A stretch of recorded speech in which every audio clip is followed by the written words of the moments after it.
Hello friends, स्वागत है एक बार फिर से डीलेट 4 सेमेस्टर की क्लास में आपका।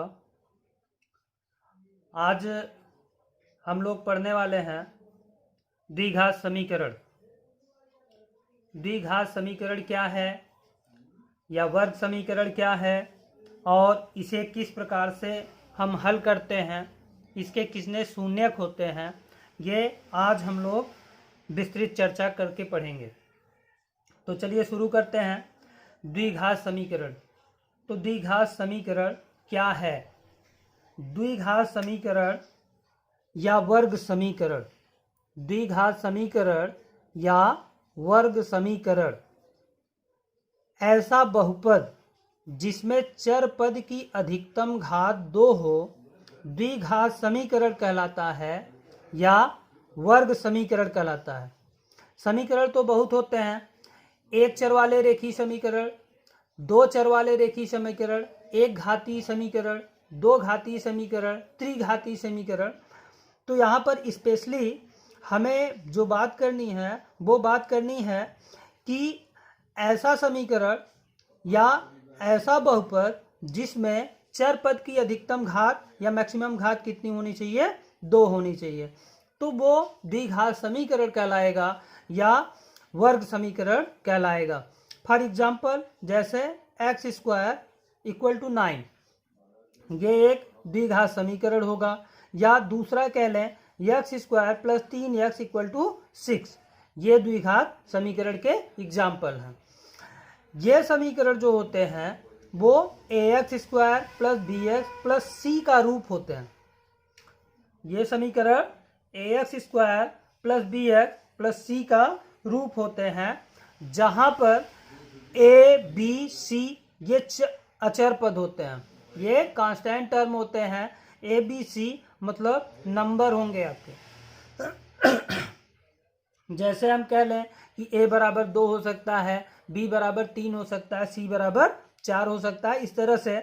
और x² के साथ जो टर्म है वो अचर पद रहेंगे। उसके बाद x² या फिर y जैसे शब्द या p जैसे शब्द जो है वो क्या बनाते हैं? वो चर पद बनाते हैं। फॉर एग्जाम्पल हम यहाँ पर कह सकते हैं कि 3x² + 10x + 8 = 0, ये एक वर्ग समीकरण है। क्या है? वर्ग समीकरण है, जहां पर a, b, c के स्थान पर देखिए, a के स्थान पे 3 आया, b के स्थान पर +10, c के स्थान पर +8 आया। इस तरीके से हमारा द्विघात समीकरण ये होता है। ठीक, अब हम लोग चर्चा करेंगे द्विघात समीकरण के शून्यक या द्विघात समीकरण के हल। तो आपको बता दूं कि द्विघात समीकरण का जो अधिकतम मान होता है वो 2 हल हो सकते हैं। दूसरे शब्दों में द्विघात समीकरण के अधिकतम 2 शून्यक होते हैं। कहीं कहीं 1 मिल जाता है और मैक्सिमम अगर मिलेगा तो 2 मिलेगा। ठीक, और अगर 1 ही मिलता है तो वो 1 टाइप का होता है, लेकिन उसे भी हम 2 मानते हैं। ठीक है, फिर इस तरीके से अगली चीज जो आपको दिखाई पड़ती है वो ये है कि कुछ द्विघाती बहुपदों का कोई भी वास्तविक शून्यक नहीं होता, अर्थात ऐसे द्विघाती बहुपदों के शून्यक सम्मिश्र संख्याएं होती हैं। दूसरे शब्दों में अवास्तविक संख्याएं होती हैं। रियल में एग्जाम्पल के द्वारा समझते हैं। कहा गया कि कुछ द्विघाती बहुपदों का कोई भी वास्तविक शून्यक नहीं होता है। अब वास्तविक शून्यक होने का मतलब उनमें जो आंसर आता है वो उनकी संख्याएं वास्तविक नहीं होती हैं, बल्कि अवास्तविक होती हैं, काल्पनिक होती हैं। फॉर एग्जाम्पल अगर एक वर्ग समीकरण या स्क्वायर इक्वेशन ले लिया गया, x² + 4 = 0, अगर ये ले लिया गया x² + 4 = 0 अगर ले लिया गया तो वहां पे x का मान निकालेंगे। अगर x का मान निकालेंगे तो हम देखेंगे कि हमारा जो x का मान आता है वो x² = -4 आता है। हम देखेंगे कि हमारा जो मान आता है वो x² = -4 होता है। अब अगर हम कहें कि x = क्या होता है तो ये √-4 होगा। अब √-4 जब हम हल करने के लिए आएंगे तो हम पाएंगे कि -4 जैसी संख्याओं का कोई स्क्वायर रूट नहीं होता है। तो इस तरीके से इसका जो आंसर आएगा वो एक काल्पनिक संख्या हो सकती है। तो यहाँ पर हम कह सकते हैं कि कुछ द्विघाती बहुपदों के कोई भी वास्तविक शून्यक या हल नहीं होते हैं, बल्कि अवास्तविक संख्याएं होती हैं, काल्पनिक संख्याएं होती हैं। अब हम पढ़ेंगे द्विघाती समीकरण के हल करने की विधि। द्विघाती समीकरण के हल करने की विधि जो होती है वो दो विधि के बारे में हम जानते हैं। पहला गुणनखंड विधि या फैक्टराइजेशन मेथड, पहला गुणनखंड विधि या फैक्टराइजेशन मेथड, जबकि दूसरा श्रीधराचार्य फार्मूला विधि द्वारा लगाया जाता है। तो हम दोनों विधि के बारे में समझेंगे। वस्तुतः डीएलएड 4 सेमेस्टर के पाठ्यक्रम में ये दूसरा वाला जो है हमें नहीं पढ़ना होता है, फिर भी हम आपको इनके बारे में चर्चा करेंगे। तो पहला हम जो है गुणनखंड विधि या फैक्टर मेथड से समीकरण को हल करना सीखते हैं। तो चलिए देखते हैं कि द्विघात समीकरण के हल जो है हमारे कैसे बनते हैं कुछ एग्जाम्पल्स के माध्यम से। यहां पर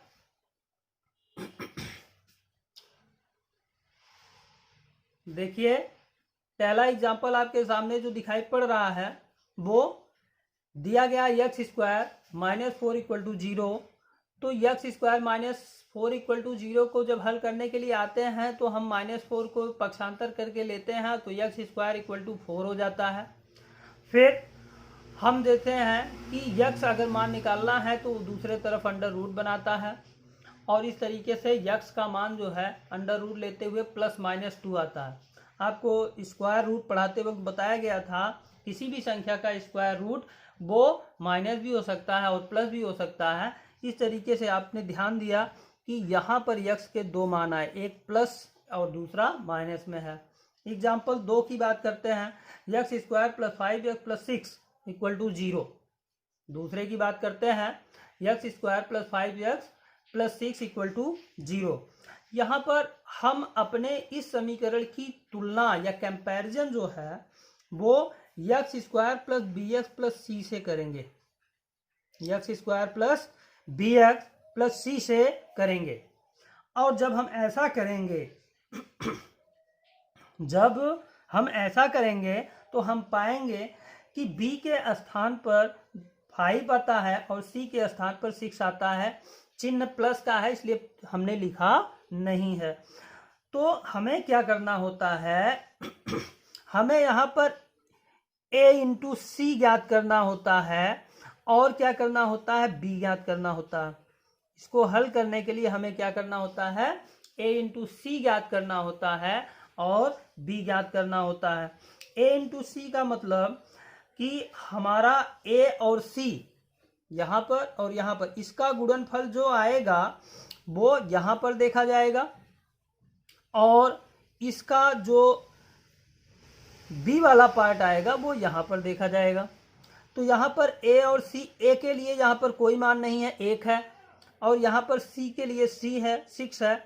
तो हम कहेंगे कि ac का मान जो होगा वो 6 × 1 यानी 6 होगा।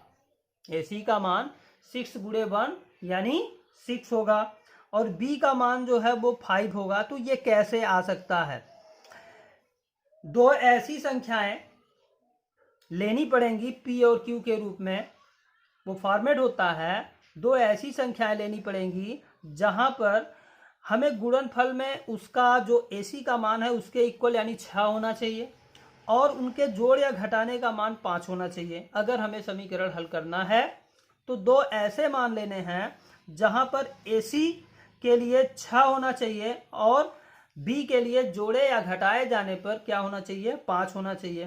तो ऐसे दो मानों की कल्पना जब हम करते हैं तो हम जो है देखते हैं कि यहाँ पर 2 × 3 ac बनाएगा और 2 + 3 जो है वो क्या बनाएगा 5 बनाएगा यानी b बनाएगा।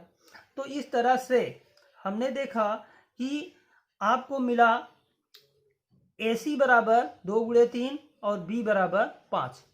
इस तरीके से जब मिल गया तब हम जो है अपने समीकरण को आगे बढ़ाते हैं और जब हम अपने समीकरण को आगे बढ़ाते हैं तो हम देखते हैं कि हमारे एक्स स्क्वायर और 5 जहाँ बी है वहाँ 2 + 3 लिखते हुए और यक्स बाहर रखते हुए ताकि वो गुणा करेगा और +6 होता है। तो यहाँ पर यक्स का गुणा तो एक्स स्क्वायर + 2x + 3x + 6 = 0 हो गया। अब हमें यहाँ पर यक्स कामन लेना है, पेयर बनाते हुए एक्स कामन लेना है। जब यक्स कामन लेना है तो यहाँ से जब यक्स कामन लिया तो ये आया कितना x + 2। यहाँ से हमने 3 कामन लिया तो आया x + 2। ध्यान देने वाली बात यह है कि कामन लेने के उपरांत हमारे पहले ब्रैकेट में जो नंबर्स आएंगे दूसरे ब्रैकेट्स में भी वही नंबर आने चाहिए, ये रूल होता है। तो यहाँ से x + 2 दोनों जो है आए हैं। अब दोनों पदों में से x + 2 कॉमन समझे जा सकते हैं, इसलिए इनको बाहर लिया गया। यहाँ से बचा x, यहाँ से बचा +3, तो दूसरे ब्रैकेट में आ गया x + 3। जब दूसरे ब्रैकेट में x + 3 आया तो इस तरीके से हम एक एक को 0 के बराबर समझेंगे। एक एक को हम क्या करेंगे, 0 के बराबर समझेंगे। पहला जैसे हमने कहा कि x + 2 एक ब्रैकेट में आया तो x + 2 जब एक ब्रैकेट में आया तो x + 2 को हम पक्षांतर करके x की वैल्यू निकालेंगे, यहाँ पर -2 आई। इसी तरीके से x + 3 = 0 रखने पर यहाँ की वैल्यू जो है -3 आई। इस तरीके से यहाँ पर द्विघात समीकरण के 2 हल प्राप्त होते हुए। अगला एग्जाम्पल जो देखेंगे वो ये है कि 6 + x - 2x² = 0। यहाँ से हल करके हमें x के मान निकालने हैं।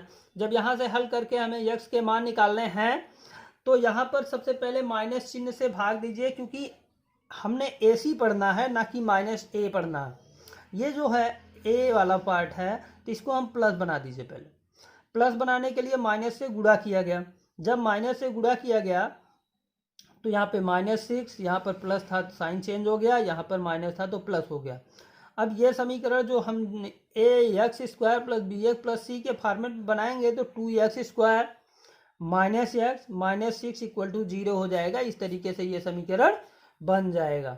ठीक है, अब हम फिर आगे की चर्चा करते हैं। जब हम आगे की चर्चा करते हैं तो हम देखते हैं कि हमारा समीकरण 2x² - x -6 ax² + bx + c से तुलना करेंगे तो हम पाएंगे कि a = 2 है, b = -1 है और c = -6 है। तो यहाँ पर AC जो बनाएंगे तो वो AC यानी a × c जो होगा, यानी 2 और -6 का जो गुणा होगा तो वो -12 बनाएगा और b के लिए -1 होगा। तो हमें दो ऐसी संख्या ढूंढनी है जिनको गुणा करने पर 12 आ जाए और जिनको जोड़ने या घटाने पर 1 आ जाए। तो सिंपल है, ऐसी दो संख्याएं आपको मिल सकती हैं। वो क्या मिल सकती हैं, 4 × 3 मिल सकता है और 4 - 3 मिल सकता है। ऐसी संख्या 4 - 3 मिल सकता है। यहाँ -1 आना चाहिए तो -4 और +3 हो सकता है। ठीक है, तो ऐसी संख्या हमें मिल गई। जब ऐसी संख्या हमको मिल गई तो यहाँ पर 4 में से 3 रखने पर 1 आएगा। यहाँ पर 4 में से 3 रखने पर 1 आएगा। ये देखिए 4 × 3 = 12 होता, 4 में से 3 रखने पर 1 आएगा। अब माइनस कैसे बनेगा b का मान, क्योंकि बाहर माइनस लगा हुआ है। यहाँ पर ध्यान दीजिए बाहर माइनस लगा हुआ है तो इसलिए ये माइनस हो जाएगा, ये प्लस हो जाएगा गुणा होने के बाद। अब माइनस की वैल्यू ज़्यादा होगी तो वहाँ पर 1 बन जाएगा और -1 कहलाएगा और ये -6 वहाँ पर है। तो इस तरीके से जब हमने लिया 2x² -4x बनेगा, माइनस इंटू माइनस प्लस हो जाएगा, +3x बनेगा और -6 बनेगा। समझ में आ रहा होगा। फिर से समझते हैं। हम कहना ये चाहते हैं कि दो ऐसी संख्या ढूंढिए जिसमें गुणा कर देने से 12 आ जाए और जोड़ने या घटाने पर 1 आ जाए। ठीक है, ऐसी संख्या के लिए हमने लिया 4 और हमने लिया 3। ठीक, तो जब हमने 4 और 3 लिया तो हम b से कंपैरिजन करेंगे। अपने समीकरण में b से कंपैरिजन करेंगे। हमारा समीकरण क्या है, हमारा समीकरण है 2x² - x - 6 = 0। तो हम b से कंपैरिजन करेंगे कि b के स्थान पे जो -1 आना चाहिए तो वो कैसे आएगा। चूंकि b के स्थान पे ये माइनस है तो यहाँ माइनस रखेंगे और यहाँ पर जो माइनस है तो वो माइनस आएगा तब जब 4 में 3 घटेगा 1 होगा तो माइनस से गुणा होगा तो -1 आ जाएगा। इसलिए यहाँ पर हमने जो रखा है ब्रैकेट में 4 - 3 रखा है, ये माइनस वाला जो है यहाँ पर है, और 4 × 3 12 होता है सिंपली। अब यहाँ पर हमने बना लिया 2x² - 4x + 3x - 6 = 0। तो यहाँ से 2x ले लिया कॉमन, तो यहाँ बचा x, यहाँ पर बचा 2, तो बीच में माइनस आया तो x - 2। इसी तरीके से इस टर्म में हमने ले लिया 3 कॉमन, तो x - 2 कॉमन हो गया। अब यहाँ पर x - 2 ब्रैकेट में आ गया, तो x - 2 दोनों पेयर से पुनः कॉमन जब कर लिया तो यहाँ पर एक में आया 2x + 3, एक में आया x - 2। अब यहाँ पर x - 2 की वैल्यू 0, तो x = 2 आ जाएगा, और यहाँ से 2x + 3 = 0, तो यहाँ पर x की वैल्यू -3/2 आ जाएगी। ठीक है, समझ में आ रहा होगा। फिर आगे की चर्चा करते हैं हम। जब आगे की चर्चा करते हैं, आगे एग्जाम्पल जो लेना है वो ये है कि y² + 2 √ 3y + 3 = 0। y² + 2 √ 3 × y + 3 = 0। यहाँ पर पहले की तरह ax² + bx + c से हमें जब तुलना करनी होती है तो हम पाते हैं कि b के स्थान पर +2 √ 3 है और c के स्थान पर क्या है, +3 है। तो हमें जोड़ने या घटाने पर ऐसी संख्या लानी है जो 2 √ 3 हो, और गुणा करने पर ऐसी संख्या मिलनी चाहिए जिसका मान 3 हो। तो हम देखते हैं कि यहाँ पर जब 3 को √3 से मल्टीप्लाई कराया जाता है तो आंसर 3 आता है। समझ में आ रहा होगा क्यों? क्योंकि √3 × √3 जब करते हैं तो ये ब्रैकेट बनाता है 3 × 3 और पेयर बनता है तो आता है 3।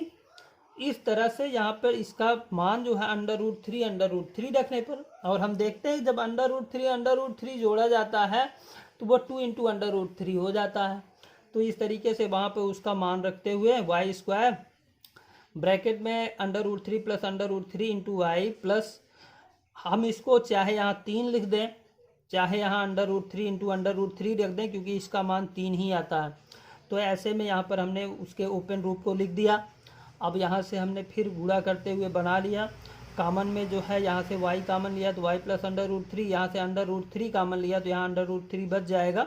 इस तरीके से y + √3 हो जाएगा। y +